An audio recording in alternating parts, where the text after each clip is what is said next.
Pemirsa, masih dalam kunjungan Trump ke China, momen langka terjadi saat Presiden Amerika Serikat Donald Trump memuji Xi Jinping sebagai sosok pemimpin yang hebat. Pujian ini terlontar dalam sebuah rangkaian pertemuan kedua kepala negara di Aula Great Hall of the People di Beijing. Donald Trump tak ragu memuji Xi Jinping sebagai seorang pemimpin yang hebat dan juga berterima kasih kepada tuan rumah atas sambutannya.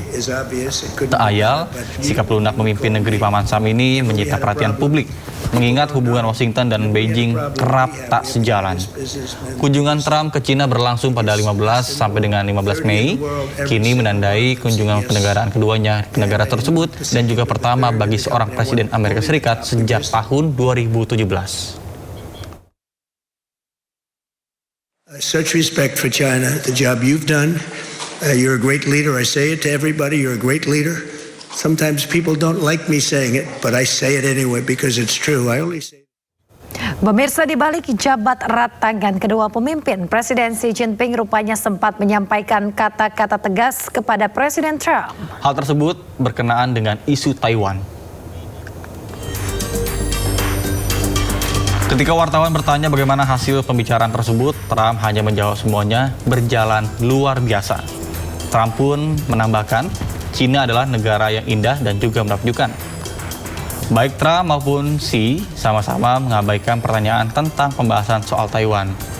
Dalam unggahan di media sosial, juru bicara Kementerian Luar Negeri China, Mao Ning, menyatakan bahwa Presiden Xi menekankan kepada Trump bahwa masalah Taiwan adalah isu terpenting dalam hubungan China-Amerika. Jika ditangani dengan benar, hubungan bilateral kedua negara bisa tetap stabil. Dan jika tidak, kedua negara akan mengalami bentrokan, bahkan konflik yang bisa membahayakan hubungan bilateral.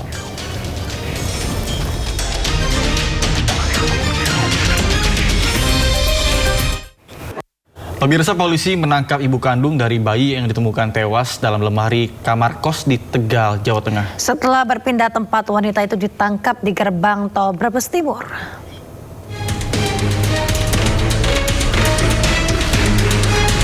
Polisi mengejar seorang perempuan di gerbang tol Brebes Timur, Brebes, Jawa Tengah. Perempuan yang diduga ibu kandung bayi yang ditemukan tewas dalam lemari kamar kos ditangkap saat turun dari bus antar kota antar provinsi. ES, usia 21 tahun, hamil di luar nikah dan melahirkan secara mandiri di kamar mandi kos. Berdasarkan pemeriksaan, terungkap penyebab kematian bayi akibat pelaku salah menggendong sehingga anaknya kehabisan nafas dan tewas. Panik bayinya tewas, pelaku meletakkannya dalam lemari lalu kabur. Usai kejadian, seorang saksi melintas di sekitar kamar kos melihat adanya lalat hijau yang keluar. Merasa curiga, saksi melapor kepada pengelola kos. Saat kamar dibuka, ditemukan bercak darah di bawah lemari dan jasad bayi dalam posisi telungkup. Bayi dibungkus sprei dan sarung bantal dalam kondisi sudah tidak bernyawa. Jasad bayi baru ditemukan setelah 17 hari meninggal dunia. Karena tidak mempunyai pengalaman, tersangka mencoba menenangkan bayi tersebut pada saat nangis dengan cara menggendong kepala ada di pundak sebelah kiri. Kemudian tanpa disadari dia menekan kepala bayi tersebut sehingga pada saat dicek kembali yang bersangkutan sudah tidak. Atas perbuatannya, pelaku terancam mendekam di balik jeruji besi maksimal 15 tahun penjara, ditambah sepertiga dari ancaman pidana. Dari Tegal, Jawa Tengah, Unibar iNews melaporkan. Pemirsa, polisi menyelamatkan 3 bocah yang disekap oleh ayah kandungnya di dalam rumah di Bandung, Jawa Barat. Pelaku penyekapan menyiram bensin ke sekeliling rumah. Pelaku diduga hendak membakar rumah dan juga para korban.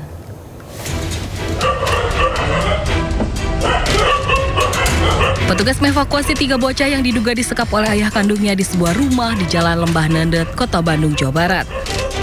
Penyekapan diketahui setelah ada laporan dari ibu korban. Saat polisi mendatangi lokasi, pelaku penyekapan menyiram bensin ke sekeliling rumah. Pelaku diduga hendak membakar rumah dan para korban yang disekapnya. Selain menyiram bensin, pelaku juga melepaskan anjing untuk menghalau petugas masuk rumah. Penyekapan 3 bocah berusia 3, 5, dan 7 tahun ini dipicu perseteruan dengan ibu kandung korban. Istri dan dengan suaminya ini memang ada permasalahan keluarga sebelumnya.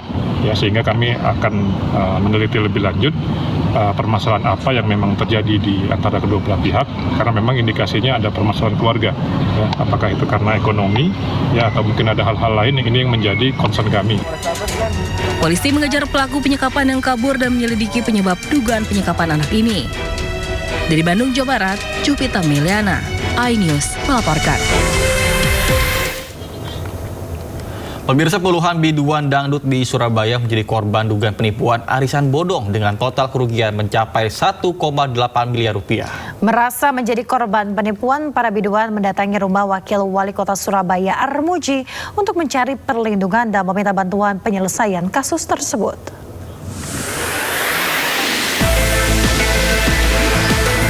Viralnya video amatir saat sejumlah korban menggeruduk rumah terduga pelaku arisan bodong menjadi sorotan di media sosial.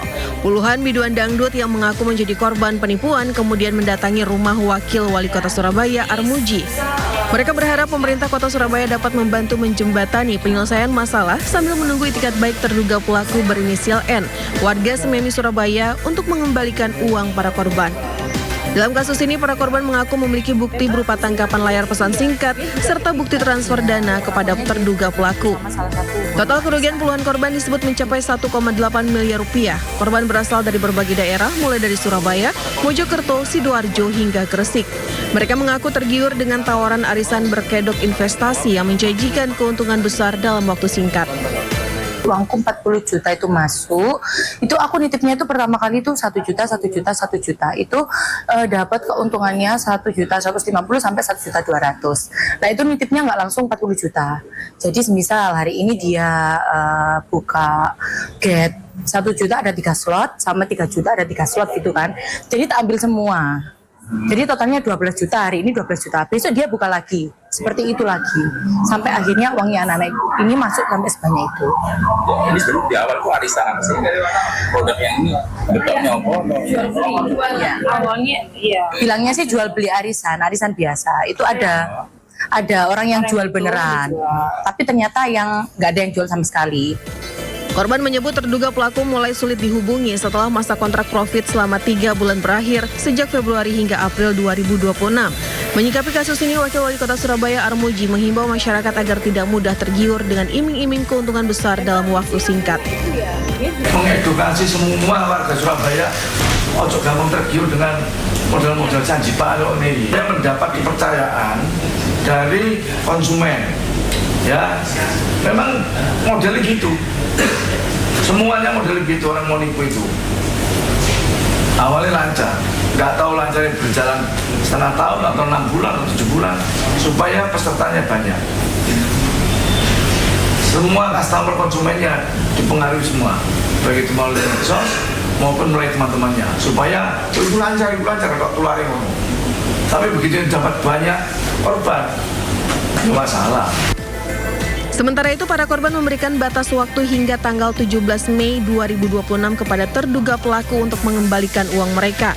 Jika tidak ada penyelesaian, para korban menegaskan akan melaporkan kasus ini ke pihak kepolisian untuk diproses secara hukum.